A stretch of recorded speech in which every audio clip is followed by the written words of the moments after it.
আল্লাহ আমাকে 3টা মেয়ে দিয়েছেন। এখন সেই মেয়েরা যদি এইটুকুতে দুর্বল হয়ে পড়ে কিভাবে হবে? ঠিক আগের মতোই মাথা উঁচু করে বাঁচবি।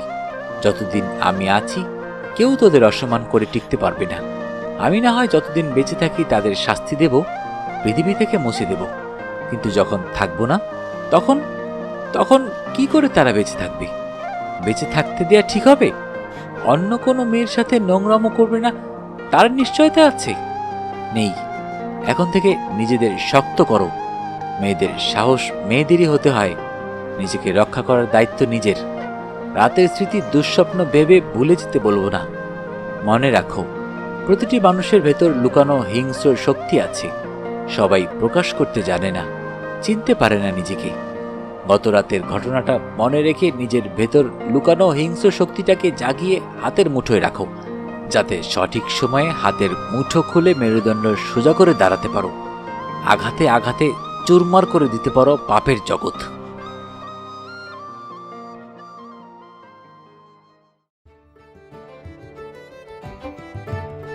আসসালামু আলাইকুম।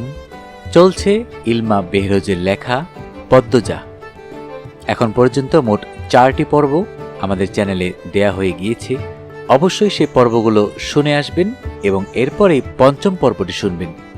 তাহলে দেরি না করে শুরু করছি ইলমা বেহরোজের লেখা সারা জাগানো উপন্যাস পদ্মজা। আজকে শুনবেন উপন্যাসটির 5ম পর্ব।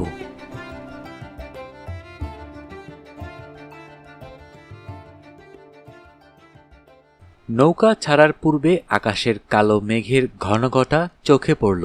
তার কিছুক্ষণ পর হঠাৎই ঝমঝমিয়ে বৃষ্টি নেমে এলো। খোলা নৌকা হাওয়াতে চোখের পলকে যাত্রী 5 জন কাকভেজা হয়ে গেল। ভিজলেন না হেমলতা। মোর্শেদ ছাতা ধরে রেখেছেন। বজ্রপাতের সাথে সাথে হেমলতার আত্মা দুলে উঠছে, মনটা খচখচ করছে। তিনি জলের দিকে স্থির চোখে তাকিয়ে রইলেন। জলে বৃষ্টির ফোঁটা পড়ার সঙ্গেই বলের মতো একদলা পানি লাফিয়ে উঠছে, তারপর ছোট্ট ছাতার মতো আকৃতি নিয়ে চারপাশে প্রসারিত হয়ে হাওরে মিলিয়ে যাচ্ছে। দেখতে সুন্দর, কিন্তু সেই সৌন্দর্য মনে ধরছে না। অজানা আশঙ্কায় তিক্ত অনুভূতি হচ্ছে। মোর্শেদ গলা খাকারি দিয়ে হেমলতার দৃষ্টি আকর্ষণ করার চেষ্টা করেন। এরপর বলেন, কিছু খাইবা? হেমলতা নিরুত্তর। মোর্শেদ শুষ্ক হাসি হেসে বলল, আর কিছুক্ষণ, আইয়াই পড়ছি। হেমলতা কিচ্ছুটি বললেন না, নিরুত্তরই বসে রইলেন। বৃষ্টির স্পর্শ নিয়ে আসা হাওরের হিমেল বাতাসের ছোঁয়া লাগছে চোখে মুখে। হাওরের ঘোর লাগা বৃষ্টি দেখতে দেখতে তন্দ্রা এসে ভর করে। হেমলতা নিকাপ খুলে চোখে মুখে পানি দিয়ে তন্দ্রা কাটান। এরপর ক্লান্ত চোখ দুটি মেলে তাকান মোর্শেদের দিকে। মোর্শেদের হাতে হাত রেখে বলেন, আমার এত খারাপ লাগছে কেন? বুক পোড়া কষ্ট হচ্ছে। মোর্শেদ হেমলতার কণ্ঠ শুনে সহসা উত্তর দিতে পারলেন না। চিত্ত ব্যথায় ভরে উঠল। কিছু সময় অতিবাহিত হওয়ার পর আশ্বস্ত করে বললেন, আইয়া পড়ছি তো, ওই যে বাজারের ঘাট দেয়া যাইতেছে। হেমলতা মোর্শেদের হাত ছেড়ে দূরে তাকান। অলন্দপুরের বাজারটা ছোট পিঁপড়ার মতো দেখাচ্ছে। নৌকাটা বারবার দুলছে, চারিদিকে ঝড় বইছে, মনেও তো বইছে। তিনি নিজেকে শান্ত করতে চোখ বুজে বার কয়েক প্রাণ ভরে নিঃশ্বাস নেন। ব্যথাতুর মন আর্তনাদ করে শুধু জানতে চাইল, আমার মেয়েগুলো কেমন আছে? রিনা চুল এত শক্ত করে ধরেছে যে পদ্মজার সারা শরীর ব্যথায় বিষিয়ে উঠছে। পদ্মজা আকুতি করেও ছাড়া পাচ্ছে না। পূর্ণা প্রেমা খামচে ধরে রেখেছে পদ্মজাকে, কিছুতেই তারা বোনকে ছাড়বে না। আমির ক্রোধে উন্মত্ত প্রায় হয়ে চিৎকার করে উঠল, কামরুল চাচা, এটা ঠিক হচ্ছে না, মেয়েগুলোর অভিশাপে পুড়ে যাবেন। আমিরের উৎকট উত্তেজনায় ক্ষণকালের জন্য কামরুল হতবুদ্ধি হয়ে গেল। রমিজালি কামরুলের নরম নিঃশব্দ ভয়ার্ত মুখের দিকে চেয়ে ভেতরে ভেতরে উদ্বিগ্ন হয়ে তাচ্ছিল্যের ভঙ্গিতে বলল, বেশ্যাদের সাপে কেউ পুড়ে না। জলিল প্রেমাকে সরিয়ে নিয়েছে। প্রেমার কান্না শোনা যাচ্ছে। বড় আপা, বড় আপা করে গলা ফাটিয়ে কাঁদছে।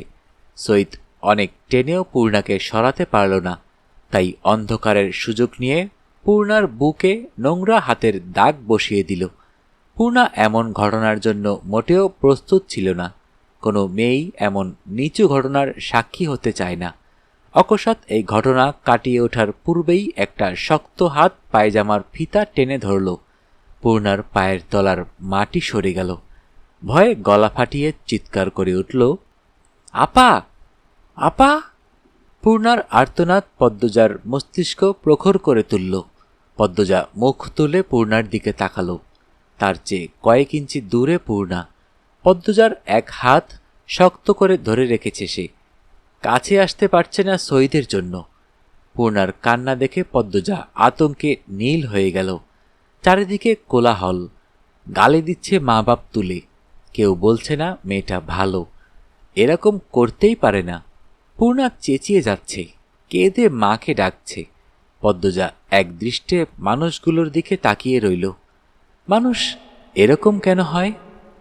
পূর্ণার হাত সইদ আলগা করতেই সে ছুটে এসে জড়িয়ে ধরল পদ্মজাকে। তার পুরো শরীর কাঁপছে। হৃৎপিণ্ড এত জোরে চলছে যে অনুভব করা যাচ্ছে। পূর্ণা কাঁদতে কাঁদতে বলল, আপা, আপা, কেন মেয়ে হলাম আপা? এত কষ্ট হচ্ছে আপা, আপা! পদ্মজার দু চোখ বেয়ে টুপ করে দুফোঁটা জল পড়ে। এক হাতে শক্ত করে পূর্ণাকে বুকের সাথে চেপে ধরল। রমিজের উস্কানিতে কামরুল গলা উঁচিয়ে বলল, নটিরে বানসইদ। পূর্ণার কানে কথাটা আসতেই সে আরো জোরে পদ্মজাকে জড়িয়ে ধরল। পদ্মজা ঠান্ডা স্বরে বলল, পূর্ণা, ছেড়ে দে আমায়।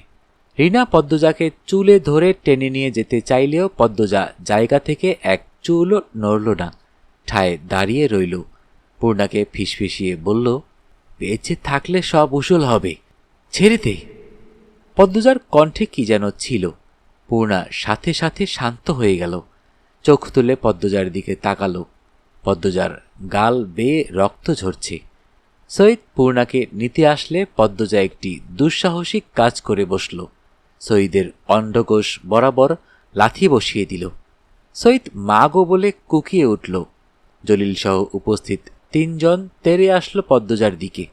পূর্ণাকে ধাক্কা দিয়ে ছুঁড়ে ফেলল দূরে। অশ্রাব্য গালি দিতে দিতে কেউ পদ্মজাকে থাপ্পড় দিল, কেউ বা দিল লাথি।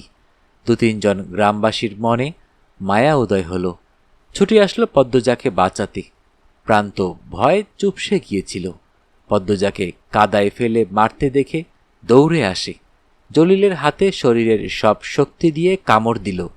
জলিল প্রান্তের কান বরাবর থাপ্পড় বসাতেই প্রান্তের মাথা ভনভন করে উঠল। পরিস্থিতি বিগড়ে যেতে দেখে কামরুল হতবুদ্ধি হয়ে পড়েন। মনে মনে বেশ ভয় পান। কেশে গলা পরিষ্কার করে দুই হাত তুলে চেঁচিয়ে বললেন, তোমরা থামো, এইটা কি করতাছো? থামো কইতাছি, সবাই সইরে আসো, থামো। সবকিছু থেমে গেল।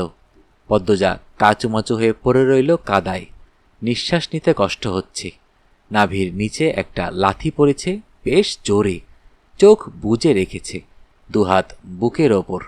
লম্বা চুল কাদায় মেখে ছড়িয়ে আছে আশেপাশে। যন্ত্রণায় যেন পাঁজরগুলো মরমর করে ভেঙে যাচ্ছে। পূর্ণা জ্বরের তোপে জ্ঞান হারিয়েছে। হেমলতার মা মনসুরা বাড়িতে ঢুকে পদ্মজাকে এভাবে পড়ে থাকতে দেখে আঁতকে উঠলেন।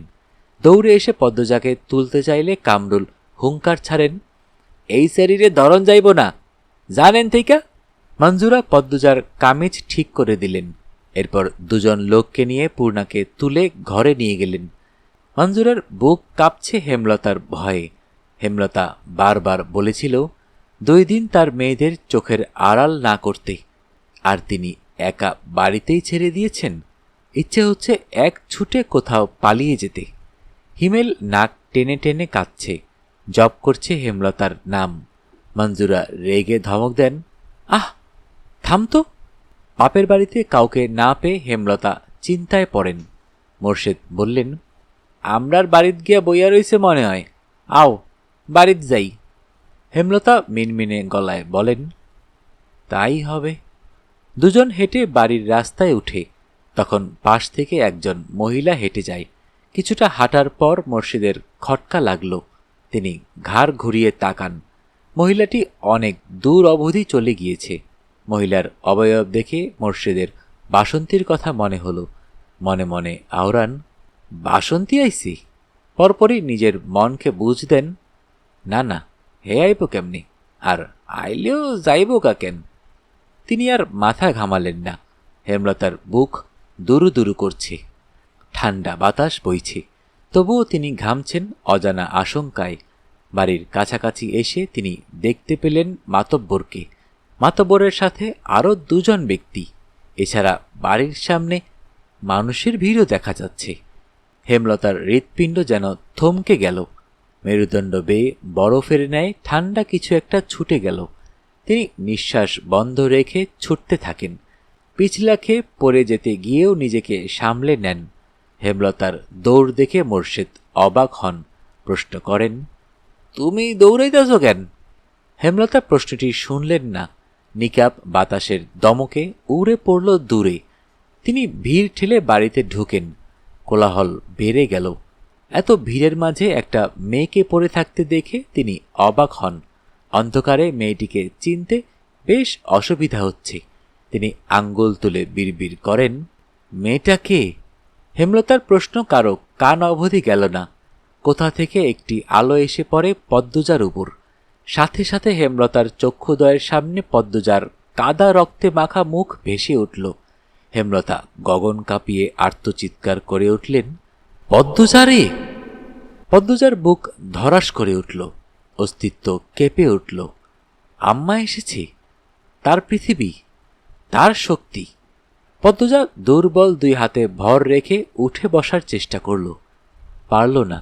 ভাঙা গলায় জোর দিয়ে শুধু ডাকল, আম্মা, আম্মা। হেমলতার পৃথিবী থমকে গিয়েছে। বিধ্বস্ত, পর্দাহীন, কাদা রক্তমাখা পদ্মজাকে দেখে বিশ্বাস হচ্ছে না এটা তার মেয়ে। তিনি দ্রুত নিজের বোরখা খুলে পদ্মজাকে ঢেকে বুকের সাথে জড়িয়ে ধরেন। অসহনীয় যন্ত্রণায় যেন কলিজা বেরিয়ে আসছে তার। তার সোনার কন্যার এ কি রূপ! কে করল? কাপা কণ্ঠে বললেন, পদ্ম, আমার পদ্ম। হেমলতার বুকে মাথা রেখে পদ্মজা হাউমাউ করে কেঁদে উঠল, বলল, আম্মা, আম্মা। হেমলতা পদ্মজাকে আরো জোরে চেপে ধরেন বুকের সাথে। দৃষ্টি অস্থির, বুক হাপড়ের মতো ওঠানামা করছে। মোর্শেদ বাড়িতে ঢুকে উঁচু গলায় বলেন, এইখানে এত মানুষ কেন? মাতব্বর মিয়া, আপনি এনে কেন? কি হইছে? প্রান্ত প্রেমা দৌড়ে এসে মোর্শেদকে জড়িয়ে ধরল। দুজন ভয়ে কাঁদছে, কিন্তু কান্নার শব্দ হচ্ছে না। মোর্শেদ বিস্ময়ে কিংকর্তব্য বিমূঢ়। মাতব্বর মজিদ গম্ভীর কণ্ঠে কামরুলকে প্রশ্ন করেন, মেয়েটার এই অবস্থা কারা করেছে? এটা কি নিয়মের মধ্যে পড়ে? কামরুল মাথা নিচু করে রেখেছেন। মিনমিনে গলায় বললেন, আমি সেরিডারে মারতে কই নাই। জলিল, সঈদ আর মজদুর সারায় নিজ ইচ্ছায় মারছে। আপনি আটকালেন না? আটকাইছি বললেই তো মাইয়াটা বাইচা আছে, আর এমন নটিদের বাঁচার অধিকার নাই। থামেন মিয়া, কার কি শাস্তি হবে সেটা আমার দায়িত্ব, আপনার না। সঈদ, জলিল আর মজদুর ছেলেকে তো দেখা যাচ্ছে না। আগামীকাল তাদের আমি মাঠে দেখতে চাই। কামরুল মাথা নিচু করে রাখলেন। মজিদ হাওলাদার ভারী সৎ এবং নিষ্ঠাবান মানুষ। গ্রামের মানুষদের দুই হাতে আগলে রেখেছেন। পুরো অলন্দপুরের মানুষ মজিদকে ফেরেশতা সমতুল্য ভাবে। 25 বছর ধরে অলন্দপুর সামলাচ্ছেন তিনি। গুড়ি গুড়ি বৃষ্টি পড়ছে। অন্ধকার গাঢ় থেকে গাঢ়তর হচ্ছে। হেমলতা কিছুতেই হিসাব মিলাতে পারছেন না। অনেক বছর আগের ঘটনা আর এই ঘটনা হুবহু একরকম কি করে হলো? তিনি নিজের ভেতর একটা হিংস্র পশুর উপস্থিতি অনুভব করছেন। কামরুলের মুখ থেকে শোনা 3টা নাম মস্তিষ্কে নাড়া দিচ্ছে প্রচণ্ডভাবে, সঈদ, জলিল আর মজনুর ছেলে।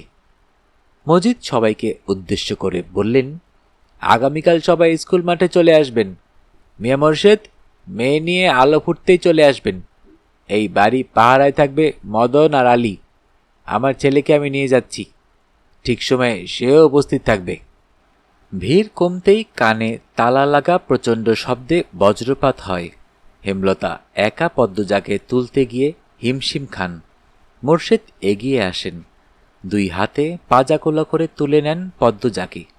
বিজলি চমকালো, বিজলির আলোয় পদ্মজার মুখটা দেখে মোর্শেদের বুক কেমন করে উঠল। কষ্টে বুক চুরমার হয়ে গেল। জন্মের দিন পদ্মজাকে কোলে নেয়ার পর যে অনুভূতিটুকু হয়েছিল, ঠিক সেরকম একটা অনুভূতি হয়। অনুভূতিটুকুর নাম বোধ হয় পিতৃত্ব। প্রচণ্ড ঝড়ো বাতাস বইছে। তারা ঘরে ঢুকতেই ভারী বর্ষণ শুরু হলো। মুহূর্তে ঘূর্ণিঝড়ের তাণ্ডব দেখা দিল। তবে সেই তাণ্ডব ছুঁতে পারল না মোড়লবাড়ির মানুষদের মন।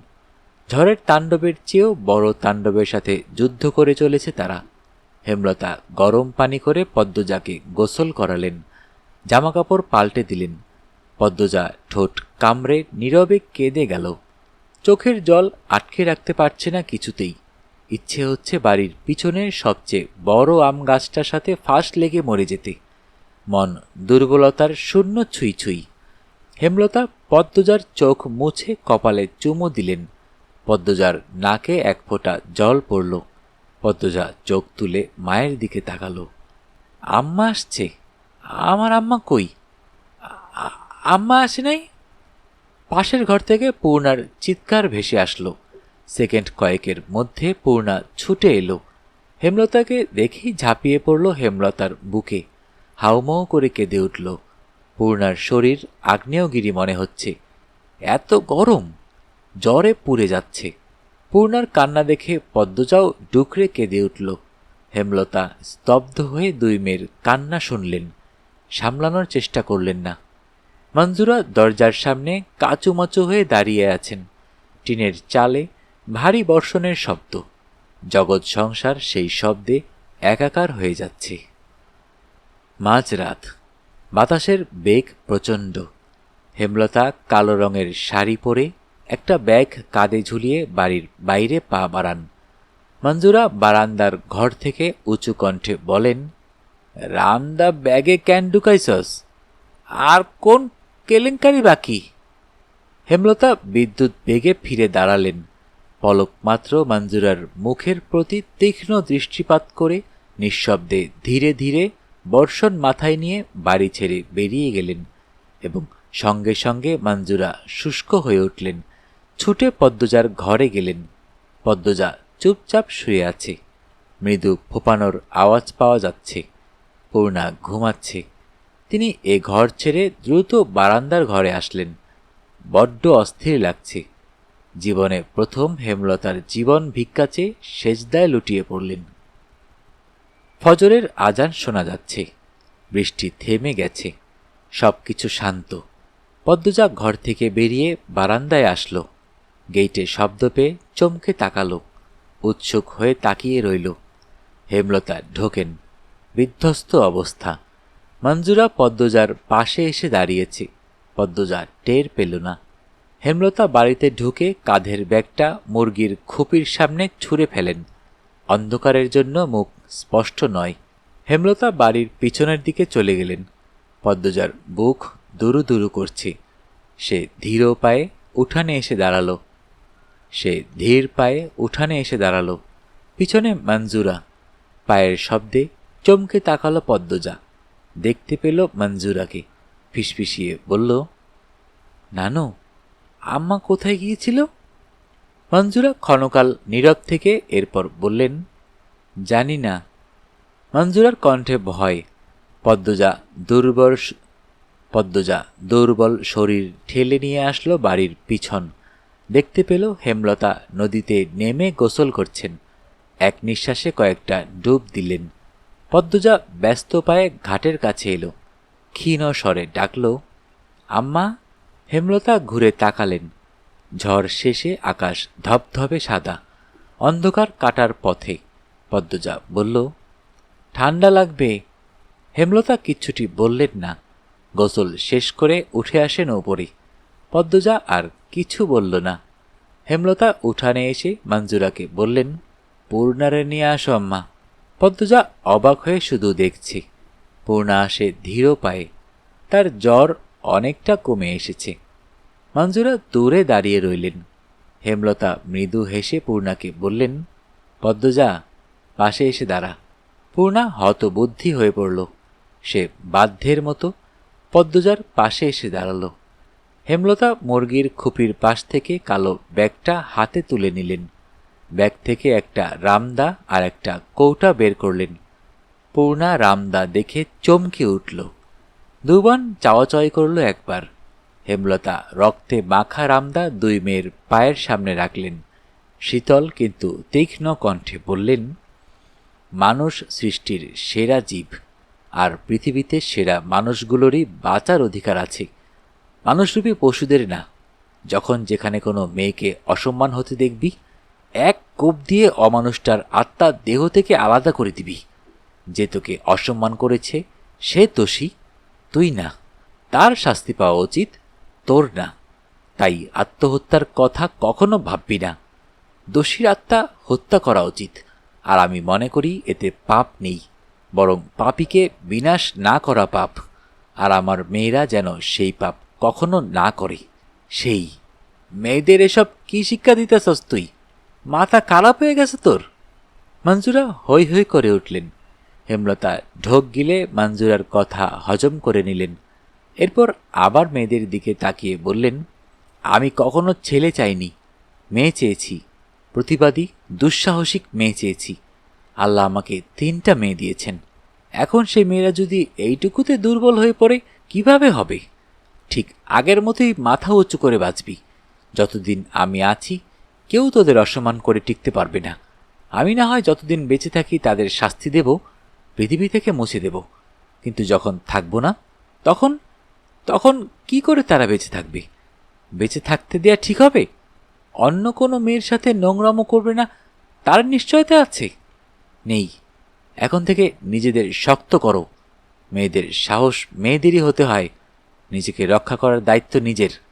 রাতের স্মৃতি দুঃস্বপ্ন ভেবে ভুলে যেতে বলবো না। মনে রাখো, প্রতিটি মানুষের ভেতর লুকানো হিংস্র শক্তি আছে। সবাই প্রকাশ করতে জানে না, চিনতে পারে না নিজেকে।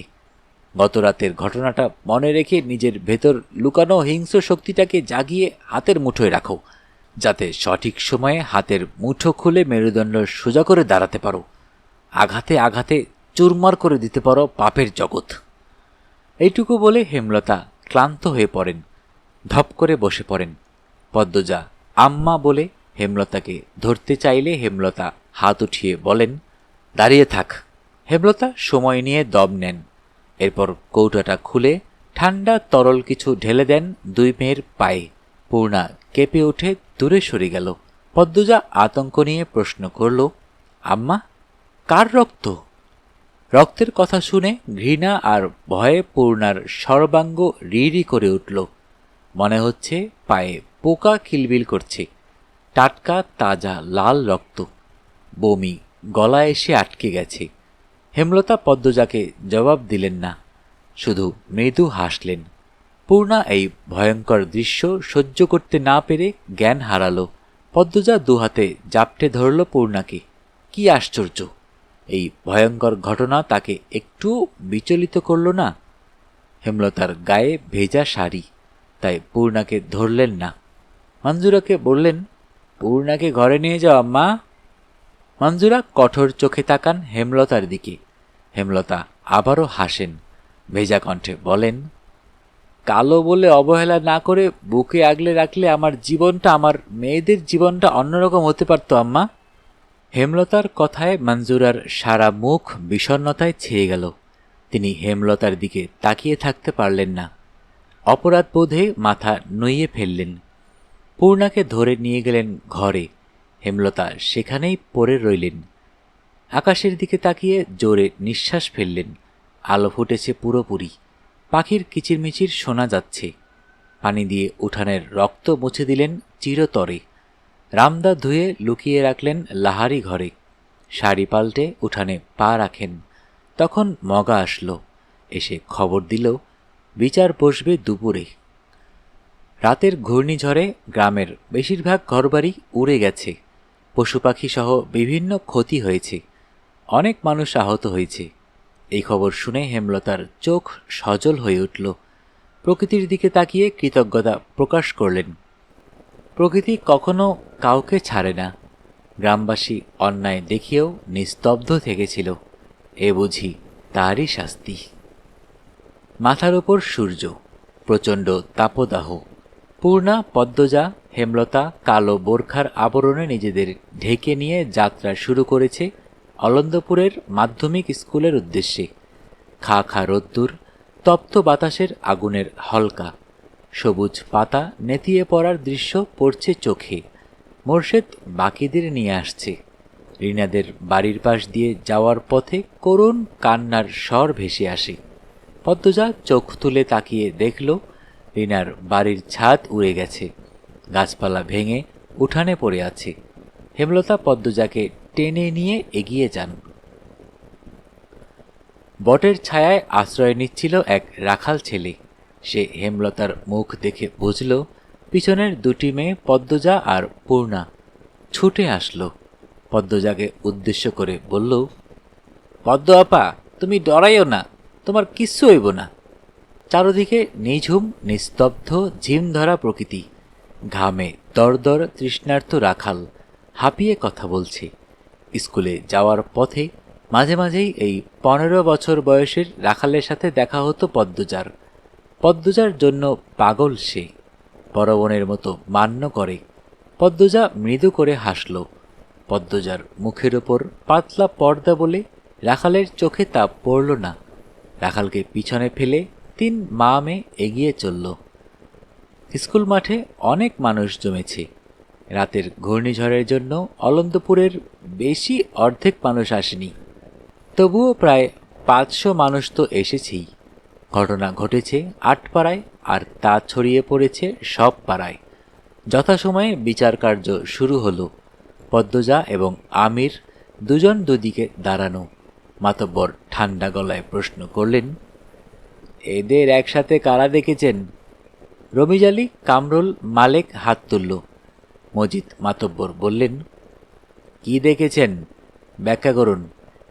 রমিজ আগে আগে উঁচু কণ্ঠে বলল, আমি দেখেছি জ্বরের সন্ধ্যায় আপনার পোলারে পদ্মজার ঘর থেকে বাইর হইতে, বাড়িতে আর কেউ আসিল না। আমির রেগে গিয়ে কিছু বলতে চাইল, মজিদ মাতব্বর হাতের ইশারায় আটকে দিলেন। আমির বাপের বাধ্য সন্তান, তাই থেমে গেল। মজিদ মাতব্বর বললেন, আপনি আমিরকে পদ্মজার ঘর থেকেই বের হতে দেখেছেন? রমিজ আলীর দৃষ্টি অস্থির রেখে আমতা আমতা শুরু করলেন।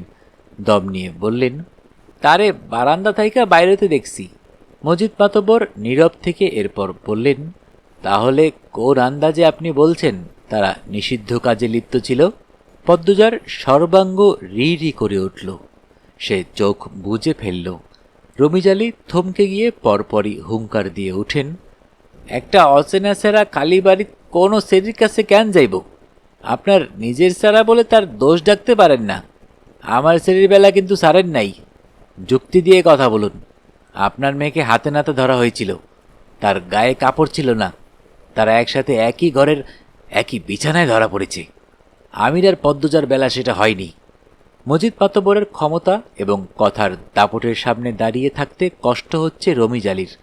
কামরুল চুপসে গিয়েছেন। সামনে নির্বাচন। মজিদ মাতব্বরকে খেপানো মানে নিজের কপালে দুঃখ বয়ে আনা।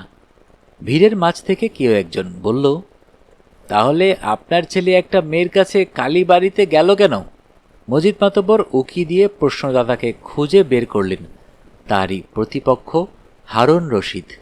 মজিদ মাতব্বর আমিরের দিকে তাকিয়ে প্রশ্ন করলেন, তুমি কেন গিয়েছিলে পদ্মজার বাড়িতে?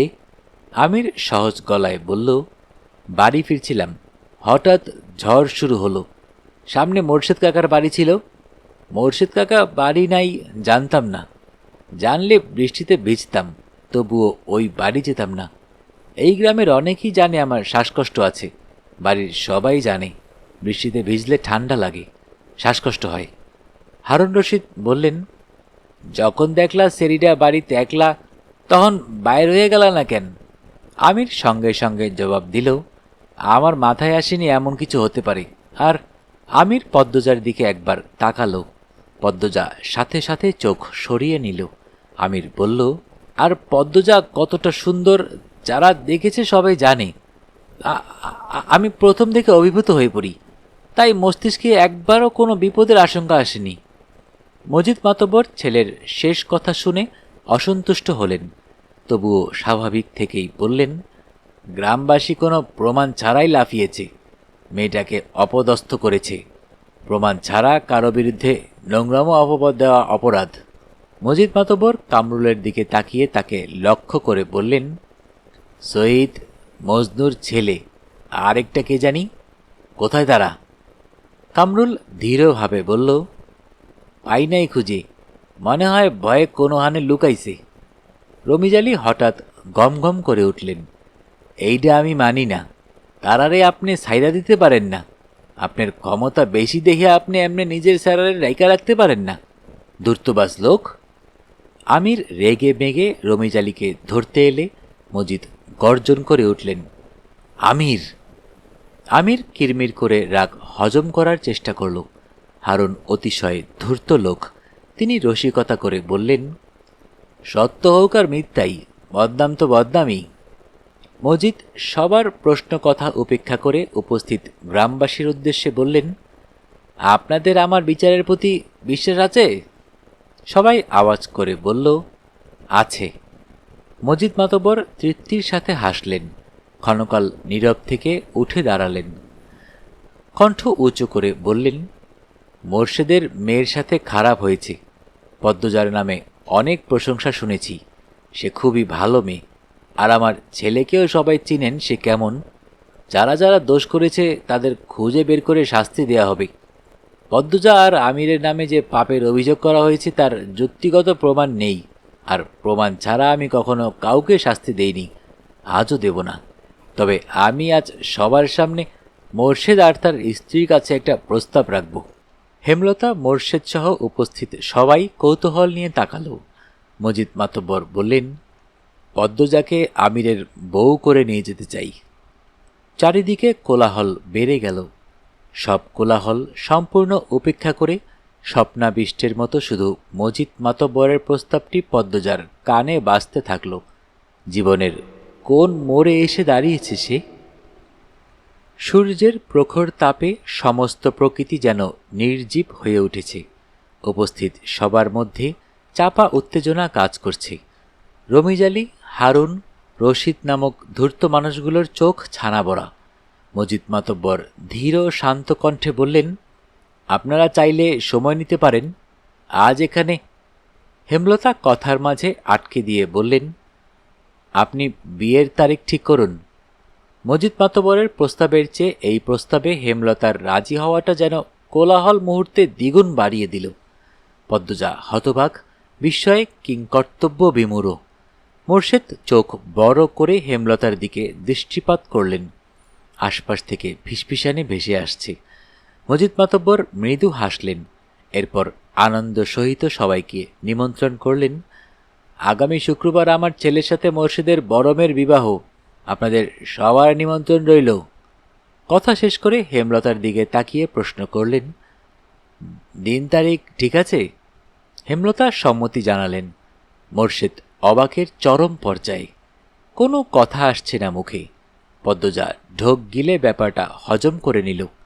মুহিবের সাথে যখন তার বিয়ের আলোচনা হলো তখন সে ভারী অবাক হয়েছিল। লিখন শাহ নামে একটা মানুষকে মনে পড়েছিল। এখন তেমন কিছুই হচ্ছে না। অনুভূতিগুলো ভোতা, যা হওয়ার হবে, সেসব নিয়ে ভেবে লাভ নেই। বিচারসভা ভেঙে গেল। মজিদ মাতব্বর আলাদা করে মোর্শেদের সাথে কথা বলেন। তিনি আগামীকাল নিজ স্ত্রী এবং বাড়ির অন্যান্য বউদের নিয়ে পদ্মজাকে দেখতে আসবেন। মোর্শেদ হেমলতা সমস্বরে অনুমতি দিলেন। বাড়ি ফেরার পথে অনেকের কটু কথা কানে আসে। পদ্মজা, আমির দুজনেরই চরিত্র খারাপ, এই জন্যই বিয়ে হচ্ছে। মাতব্বর ক্ষমতাবান বলে পুরো ব্যাপারটা ঘুরিয়ে নিয়েছে, কিন্তু তলে তলে তো নিজেরা জানে তাদের ছেলে মেয়ে কেমন, তাই তাড়াতাড়ি করে বিয়ে হয়ে যাচ্ছে। কেউ একজন খুব বিশ্রীভাবে পদ্মজাকে উদ্দেশ্য করে বলল, কে জানে, মনে কয়তো সেরি পেট বেদাইছে, রাইতে বাপ মারে দিয়া পায়ে ধরাইয়া বিয়া ঠিক করছে। পদ্মজার মন তিক্ত হয়ে ওঠে, হাঁটতে ভীষণ কষ্ট হচ্ছে। এত নোংরা মন্তব্য সহ্য করা খুব কঠিন। মিথ্যে অপবাদ চারিদিকে। বোরখার আড়ালে পদ্মজার চোখ দুটি ছলছল করে উঠল। খুব কাঁদতে ইচ্ছে হচ্ছে। হেমলতা পদ্মজার এক হাত শক্ত করে চেপে ধরেন। মানুষদের ছায়া ছেড়ে ক্ষেতের রাস্তা দিয়ে যাওয়ার পথে তিনি বললেন, জীবন খুব ছোট। এই ছোট জীবনে ঘটে অনেক ঘটনা। যে ভালো তার সাথে যে শুধুই ভালোই হবে তা কিন্তু ঠিক না, উচিতও না। ভালো খারাপে মিলিয়েই জীবন। তাই বলে সেই খারাপকে পাত্তা দিয়ে সময় নষ্ট করতে হবে তার কোনো মানে নেই। খারাপটাকে পাশে রেখে ভালো মুহূর্ত তৈরি করার চেষ্টা করবি, ভালোটা ভাববি। শুধুমাত্র কয়জনের কথায় কি আসে? পুরো গ্রামবাসী জানে তুই কেমন। পুরো অলন্দপুরের যত মানুষ আজ এসেছে তাদের মধ্যে বেশিরভাগ মানুষই মনে মনে তোর গুণগান গেয়েছে। তারা মনে মনে বিশ্বাস করে তুই নির্দোষ, কিন্তু চুপ ছিল। যারা খারাপের দলে তারা সংখ্যায় কম বলে কোলাহল করে নিজেদের দাপট দেখাতে চেয়েছিল। সবার অগোচরে বোঝাতে চেয়েছিল আমরা অনেকজন, কিন্তু পারেনি। কোলাহল কোনো কিছুর সমাধান নয়। এখন যারা নিন্দা করল তারা নিজেদের নিচু মনের পরিচয় দিয়েছে, সেই সাথে আমলনামায় পাপের সংখ্যা বাড়িয়ে দিল। তাদের শাস্তি পৃথিবী এবং আখিরাত দুটোতেই হবে। একদিন এদের শাস্তি হবেই, এই কথাটা ভেবে খুশি হ। সব ভুলে যা, বাকি জীবন পড়ে রয়েছে, সেসব নিয়ে ভাব। চোখের জল অতি আপনজন এবং আল্লাহর জন্য ফেলা উচিত, এদের মতো কুমানুষের জন্য না। পদ্মজা হু হু করে কেঁদে উঠল। আচমকা হেমলতাকে মাঝপথে শক্ত করে জড়িয়ে ধরে কান্নামাখা কণ্ঠে বলল, তুমি জাদুকর আম্মা, তুমি জাদু জানো। হেমলতা পদ্মজার পিঠে হাত বুলিয়ে দিলেন। মোর্শেদ পদ্মজাকে কান্না থামাতে বলতে চাইলে হেমলতা ইশারায় চুপ করিয়ে দেন। পাশেই বিস্তীর্ণ ক্ষেত, গ্রীষ্মের দুপুরের রূপ স্পষ্টভাবে দেখা যাচ্ছে। মোর্শেদের কপাল বেয়ে ঝরঝর করে ঘাম ঝরছে। তার দৃষ্টি থমকে আছে হেমলতার দিকে। একটা অপ্রিয় সত্য সম্ভাবনার কথা মনে হতেই চোখ দুটি ছলছল করে উঠল। তিনি দ্রুত চোখ সরিয়ে বড় করে নিঃশ্বাস ফেলেন। জীবনের লীলাখেলায় তিনি নিঃস্ব। পদ্মজার কান্না থামার লক্ষণ নেই। হেমলতা ছদ্ম গাম্ভীর্যের সহিত বললেন, এত কাঁদলে কিন্তু মারব। আকাশ জুড়ে তারার মেলা, জানালা গোলে চাঁদের আলো পদ্মজার মুখশ্রী ছুঁয়ে দিচ্ছে। সে বারান্দার ঘরে উপুর হয়ে শুয়ে আছে। বুকটা কেমন করছে, অনবরত কাঁপছে। হেমলতার উপস্থিতি টের পেয়ে দ্রুত উঠে বসল। হেমলতা পদ্মজার দিকে মুহূর্তকাল তাকিয়ে রইলেন। পদ্মজা নখ খুঁটছে। হেমলতা বললেন, ঘুম আসছে না? পদ্মজা মাথা দুই পাশে নাড়াল। হেমলতা আর কিছু বললেন না। পদ্মজা পিনপতন নীরবতা কাটিয়ে বলল, মেজো আপার বিয়ের তারিখ পড়ছে। হেমলতা পদ্মজার দিকে তাকিয়ে আবার চোখ সরিয়ে নিলেন। বিছানার ওপর বসে পদ্মজাকে টেনে কোলে শুতে ইশারা করেন। পদ্মজা শুয়ে পড়ল। মায়ের কোলটা তার এখন ভীষণ দরকার ছিল। হেমলতা পদ্মজার প্রশ্ন এড়িয়ে অন্য কথা তুললেন। বললেন, আমি জানি না কোনো মা তার মেয়ের কাছে নিজের বিয়ে সম্পর্কিত আলোচনা করেছে নাকি, কিন্তু আমি আমার বিয়ের গল্প তোকে বলতে চাই, শুনবি? পদ্মজা সায় দিল। হেমলতা পদ্মজাকে বিয়ের ব্যাপারে আগ্রহী করে তোলার জন্য অতীতে নিয়ে যান। সেদিন রাতে আব্বা এসে বলল, 3 দিন পর আমার বিয়ে। আমি খুব অবাক হয়েছিলাম, কষ্ট হয়েছিল। আমি আরও পড়তে চেয়েছিলাম। এরপর শুনলাম যার সাথে আমার বিয়ে হচ্ছে তার পড়াশোনা নেই, জ্ঞানও যথেষ্ট কম, রকচটা লোক। এসব তথ্য জেনে রাগ মন খারাপ কিছুই হয়নি, ভয় হয়। না জানি কেমন যাবে সংসার। বিয়ের দিন ঘনিয়ে এলো। তোর আব্বাকে তখনও আমি দেখিনি। বিয়ের দিন আয়নায় প্রথম দেখি। কালো একটা মুখ, চোখ দুটি গভীর। কখনো না দেখা মানুষটাকে প্রথম দেখেই মনে হয় আমার সবচেয়ে আপন একজন মানুষ। সব ভয় কেটে গেল। বিদায়ের সময় সবাই বলছিল দুজনকে খুব মানিয়েছে, রাজজটক। একজন হিন্দু দিদি বলেছিলেন, সাক্ষাৎ রাম সীতা। আটপাড়ায় যদি একজন 6 ফুট লম্বার মানুষ থাকে তবে সেটা তোদের আব্বা ছিল। বিয়ের পর জানতে পারি তোর আব্বাকে বিয়ে করার জন্য অনেক মেয়েই পাগল ছিল। নিজেকে খুব সৌভাগ্যবতী মনে হতো। অশিক্ষিত ভেবে নাক কুঁচকেছিলাম। সেই আমি তোর আব্বার জন্য দিনকে রাত, রাতকে দিন মানতে রাজি ছিলাম। এতটাই ভালোবাসা হয়ে গেছিল যে তোর আব্বা ছুরি নিয়ে রক্তের আবদার করলে আমি আমার বুক পেতে দিতাম। পদ্মজা মাঝপথে আটকে দিয়ে বলল, তাও তো আব্বা তোমাকে ভালোবাসেনি আম্মা। হেমলতার হাসি উজ্জ্বল মুখটা নিভে গেল। অপ্রতিভ হয়ে উঠলেন। তিনি দৃষ্টি এলোমেলো রেখে বললেন, তাকে বিয়ে করতে বাধ্য করা হয়েছিল। পদ্মজা চুপ করে রইল। হেমলতাও নিশ্চুপ। দরজার পাশে মোর্শেদ বসেছিলেন, বিড়ি ফুঁকছিলেন। হেমলতার প্রতিটি কথা বুড়ো হয়ে যাওয়া মনটাকে দুমড়ে মুচড়ে দিল। তিনি বিড়ি নিয়ে বেরিয়ে যান চৌরাস্তার উদ্দেশ্যে। চৌরাস্তার পাশে একটা বড় ব্রিজ আছে। ব্রিজে দক্ষিণা হাওয়ার তীব্রতা খুব বেশি। সেখানেই এসে দাঁড়ান। ফেলে আসা জীবনের প্রতিটি পদক্ষেপ চোখ বুজে মনে করার চেষ্টা করেন। বেশ কিছুক্ষণ পর পদ্মজা বলল, আম্মা, প্রতিজ্ঞা করেছিলাম আর প্রশ্ন করব না, তবুও বলবো একদিন। পদ্মজা আর জিজ্ঞাসা করল না, কোন দিন বলবি। নিশ্চুপতার অবস্থানে ফিরে গেল। মুহূর্তকাল স্থির থেকে হেমলতা বললেন, পূর্ণা খুব কান্নাকাটি করে দেখলাম, মেয়েটা এত দুর্বল হলো কি করে? পদ্মজা হেমলতার এক হাত মুঠোয় নিয়ে আশ্বস্ত করল, আমি আছি আম্মা, সামলে নেব। ঘরে যা, রাত হয়েছে অনেক। পদ্মজা উঠে বসল। ওড়নাটা ভালো করে টেনে নিয়ে জুতা পরল। বেরিয়ে যাওয়ার জন্য পা বাড়ালো। হেমলতা বিছানার শেষ অংশ থেকে বালিশ টেনে নেন। বালিশের নিচে দুটি কাগজ ভাঁজ করা ছিল। হেমলতা হাত বাড়িয়ে নেন। পদ্মজার উদ্দেশ্যে বলেন, পদ্মজা, এগুলো কি? হেমলতা ভাঁজ খুলেন। পদ্মজা ফিরে তাকায়।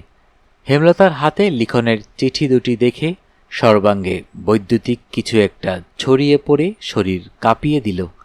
মাটি যেন দুই পা টেনে ধরল। হেমলতা প্রথম লাইন পড়ে বেশ অবাক হন। পদ্মজার দিকে একবার চকিতে তাকান।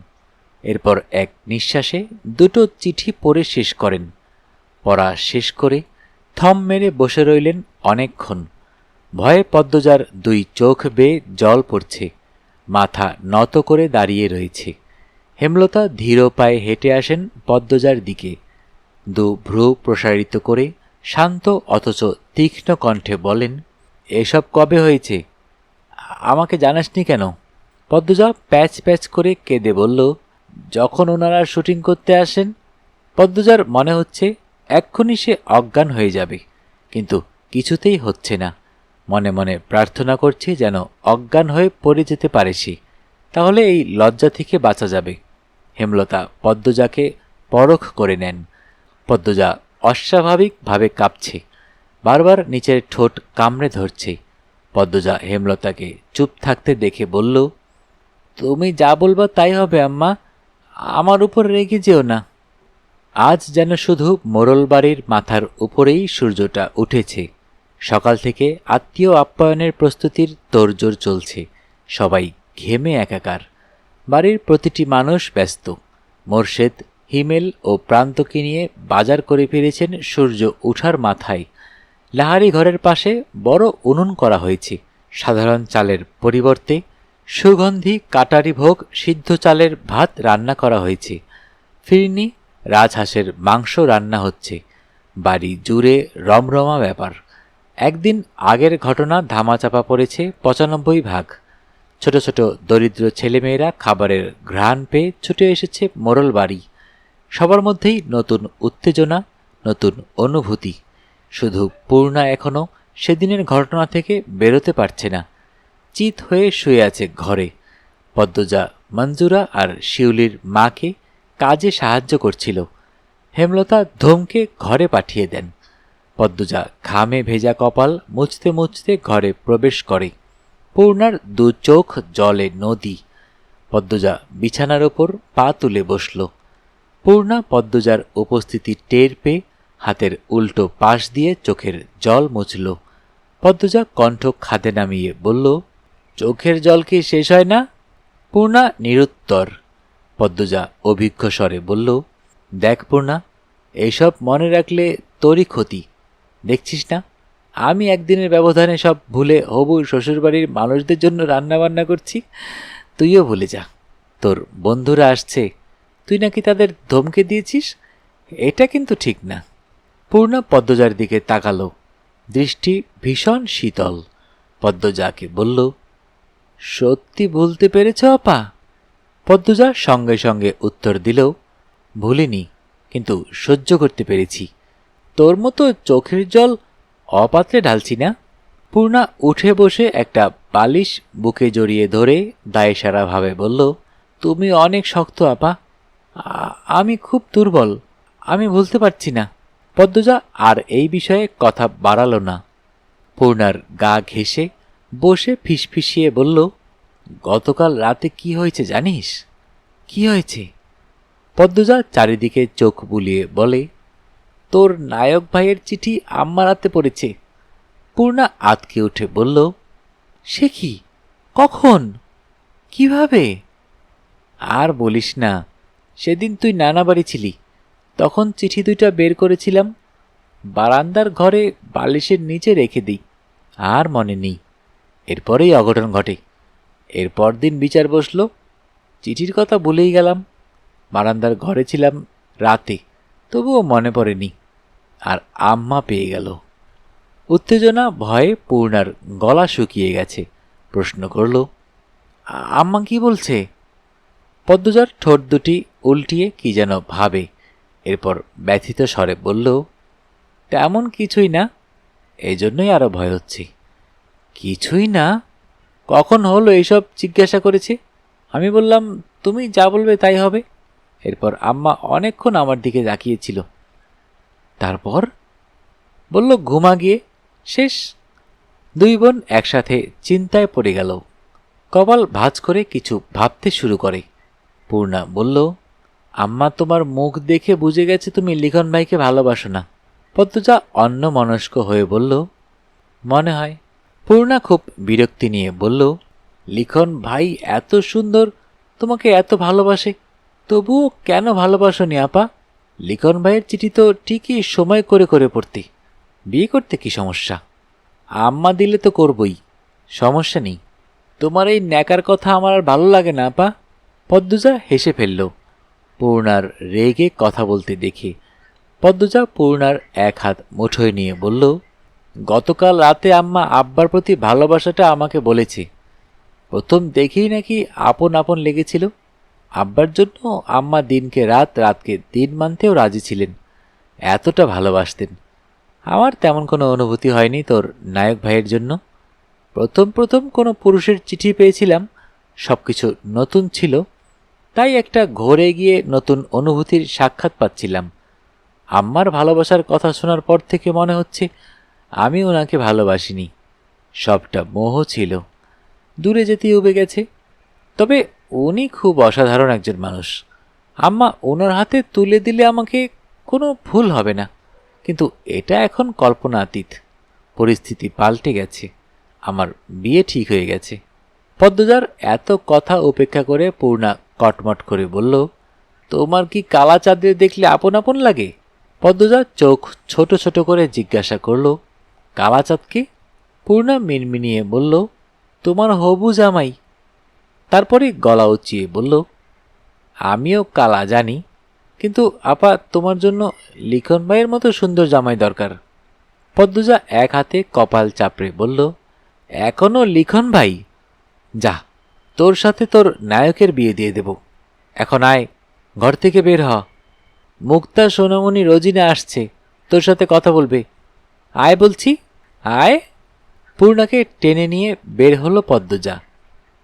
সূর্য মামার রাগ কমেছে। মোড়ল বাড়ির মাথার ওপর দিয়ে দূরে গিয়ে দাঁড়িয়েছে। সদর ঘর ভর্তি মানুষ।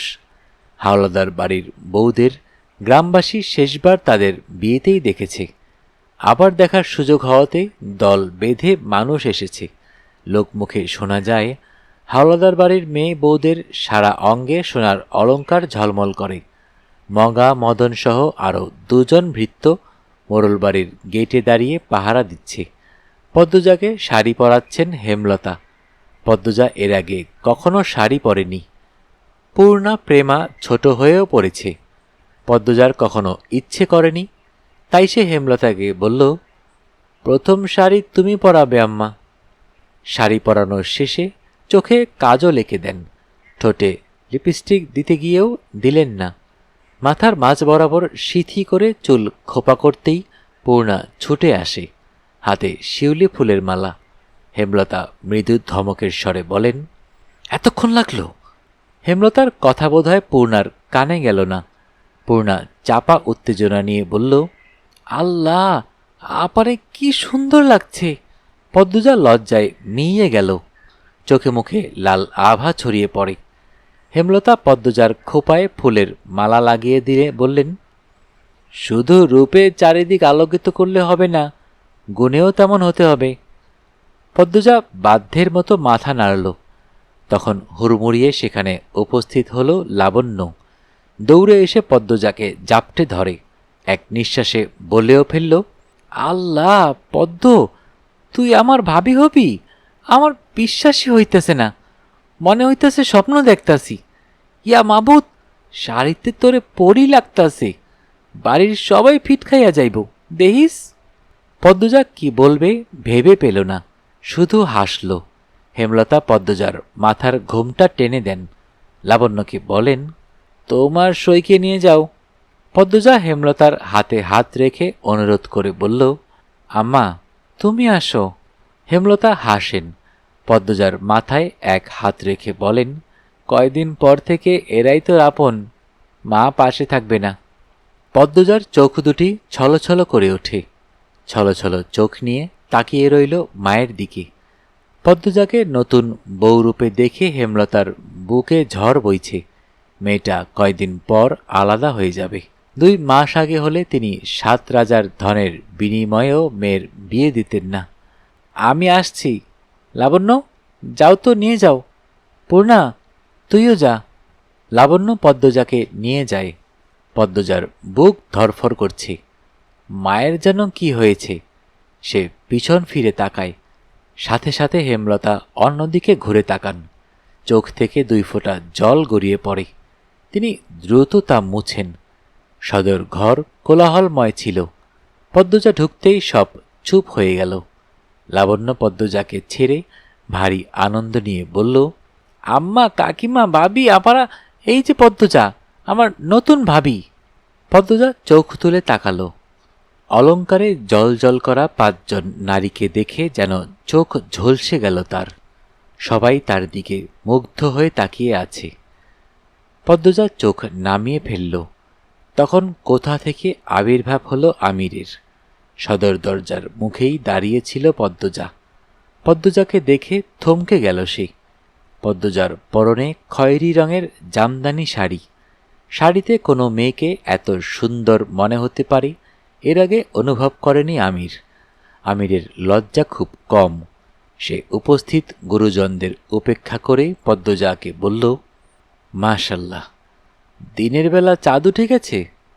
লজ্জায় পদ্মজার রগে রগে কাঁপন ধরে। এত লজ্জাহীন মানুষ কি করে হয়? আমিরের মা ফরিনা ধমকের স্বরে বলেন, বাবু, এই নে বয় আইসা। আমির পদ্মজাতে দৃষ্টি স্থির রেখে মায়ের পাশে গিয়ে বসল। হেমলতা সদর ঘরে প্রবেশ করতেই আমির ধরফরিয়ে উঠল। ছুটে এসে হেমলতার পা ছুঁয়ে সালাম করল। হবু শাশুড়ির প্রতি আমিরের এত দরদ দেখে ফরিনা খুব বিরক্ত হলেন। পাশ থেকে ফরিনার যা আমিনা ফিসফিসিয়ে বললেন, মেয়ের রূপ আগুনের হলকা, বাবু এইবার হাতছাড়া হইল বলে। আমিনার মন্ত্র ফরিনার মগজ ধোলাই করতে পারল না। পদ্মজার রূপে তিনি মুগ্ধ। আমির কালো বলে তিনি ছোট থেকেই আমিরকে বলতেন, বাবু, তোর জন্যই চান্দের লাহান বউ আনাম। আর সেই কথা রক্ষার পথে। তিনি শুধু পছন্দ করছেন না, শাশুড়ির প্রতি আমিরের এত দরদ। কি দরকার ঝাঁপিয়ে পড়ে পায়ে ধরে সালাম করার? আমির হেমলতাকে ভক্তির সাথে প্রশ্ন করল, ভালো আছেন? হেমলতা মিষ্টি করে হেসে বলেন, ভালো আছি, যাও গিয়ে বসো। আমির বাধ্যের মতো মায়ের পাশে গিয়ে বসল। মজিদ মাতব্বর মোর্শেদের সাথে বাইরে আলোচনা করছেন। আর কোনো পুরুষ আসেনি বাড়িতে, তারা বিয়ের আয়োজনে ব্যস্ত। মুহূর্তে পদ্মজার সারা অঙ্গ সোনার অলঙ্কারে পূর্ণ হয়ে উঠল। রূপ বেড়ে গেল লক্ষ গুণ, যার কোনো সীমা নেই। যার সাথে পদ্মজা কথা বলছে সেই এগিয়ে এসে বালা নয়তো হার পরিয়ে দিয়েছে। কি অবাক কাণ্ড! সবাই আড্ডা দিচ্ছে, পদ্মজা চুপ করে বসে আছে।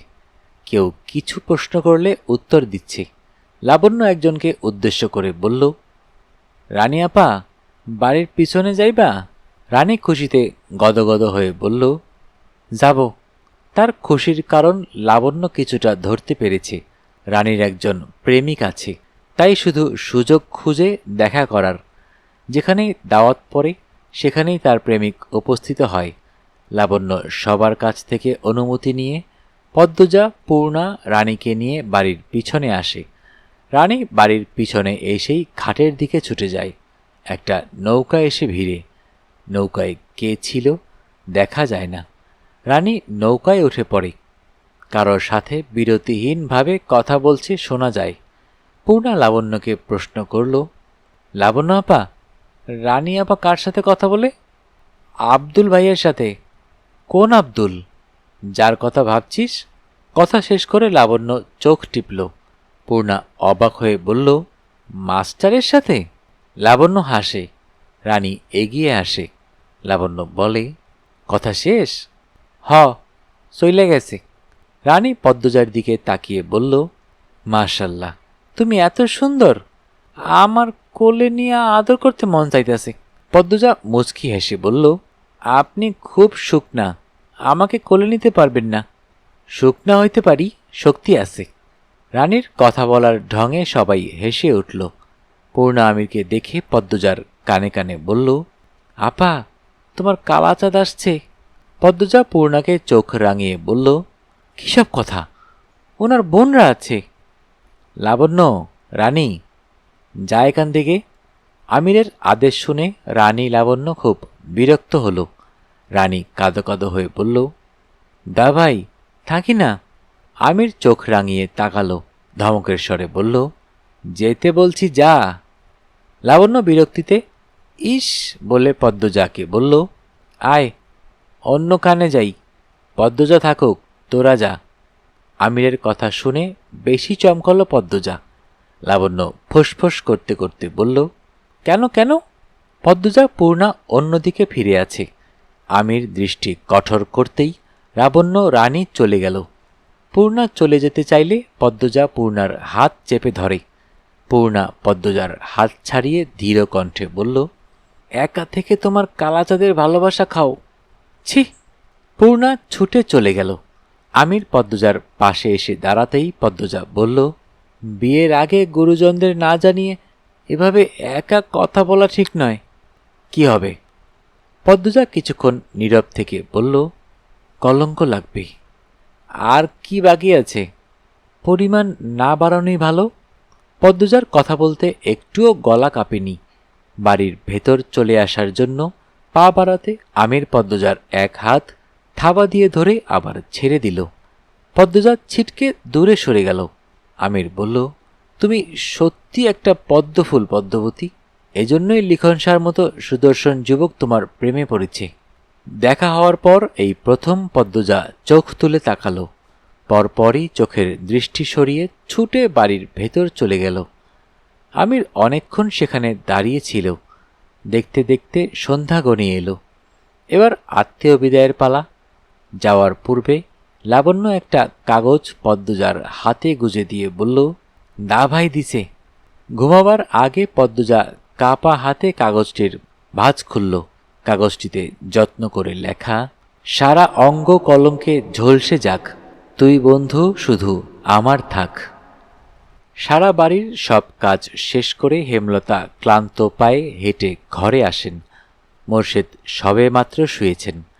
হেমলতা বিছানার একপাশে কাত হয়ে শুয়ে চোখ বন্ধ করেন।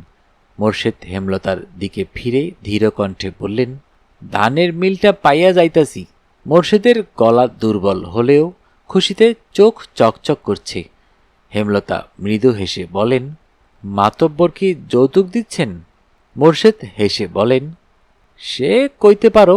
সে আমারে কি কইছে জানো? কি কইল? শুনো মোর্শেদ। আইসা, আগে শুনো। আমি কিন্তু শহুরে বাসায় কইতে পারুম না, আমি আমার গ্রামের বাসায় কইতেছি। হেমলতা মোর্শেদের কথা বলার ভঙ্গি দেখে আওয়াজ করেই হাসলেন। বললেন, আচ্ছা, যেভাবে ইচ্ছা বলো। মোর্শেদ খ্যাক করে গলা পরিষ্কার করে বললেন, কইল, শুনো মোর্শেদ, তোমারই মোরল বাড়ি হইতেছে একটা বিল, যে বিলে একটাই পদ্ম ফুল আছে। এই পদ্ম ফুলটার জন্যই এই বিলটা এত সুন্দর, আর আমি সেই পদ্ম ফুলটারে তুইল্লা নিয়ে যাইতাছি। এই বিলে পদ্ম ফুলটার চেয়ে দামি সুন্দর আর কিছু নাই, তাই আমার আর কিছু লাগবো না। বিনিময়ে আমি এই খালি বিলটারে দানের মিল দিয়ে দিলাম। বুঝলা লতা? মাতব্বর মানুষটা সাক্ষাৎ ফেরেশতা, মন দয়ার সাগর। হেমলতা বললেন ছোট করে, পুনরায় বললেন, একটা কথা। মোর্শেদ জিজ্ঞাসু ইশারা করেন ভ্রু উঁচিয়ে। হেমলতা উঠে বসেন, বলেন, লিখনকে মনে আছে? সে বিয়ের প্রস্তাব দিয়েছিল তোমাকে? মোর্শেদ লেশমাত্র অবাক হলেন না, দায়সারাভাবে বলেন, এতদিনে জানলা? আমি মনে করছি কবেই জাইন্না ফালাইছো। আমি তো আর সব জানতা নই। আমাকে বলনি কেন? বইল্লা কি হইতো? সেরি বিয়া দিতা? আর স্যারারা নায়ক, কত সেরির লোকে ঘষাঘষি করে। সেরিগুলোও নষ্টা, নষ্টাদের সাথে চলে এই স্যারাই। মুখ খারাপ করো না, ছেলেটার মধ্যে আমি তেমন কিছু দেখিনি। তুমি আমাকে জানাতে পারতে। নিশ্চিন্তে ছেলেটার সুপাত্র। বর্তমান পরিস্থিতি স্বাভাবিক হলে সে মা বাবা নিয়ে আসলে আমি ফিরিয়ে দিতাম না। থাক এসব কথা, এখন বলেও লাভ নেই। পদ্মজার মন স্থির আছে। পরিস্থিতি ভাগ্য যেখানে নিয়ে যাচ্ছে সেখানেই গা ভাসিয়ে চলুক। ঘুমাও এখন, ভোরে উঠে গোলাপ ভাইয়ের বাড়িতে যাবা। কত কাজ বাকি। বাড়ির বড় মেয়ের বিয়ে কি সামান্য কথা? হেমলতা একা কথা বলতে বলতে অন্যদিকে ঘুরে শুয়ে পড়েন। কিছু সময়ের ব্যবধানে ঘুমিয়েও পড়লেন। শুনতে শুনতে শেষ হয়ে গেল আমাদের আজকের গল্প। সবাই ভালো থাকবেন, সুস্থ থাকবেন এবং বেশি বেশি করে বই পড়বেন, কারণ বইয়ের চেয়ে ভালো বন্ধু আর হয় না।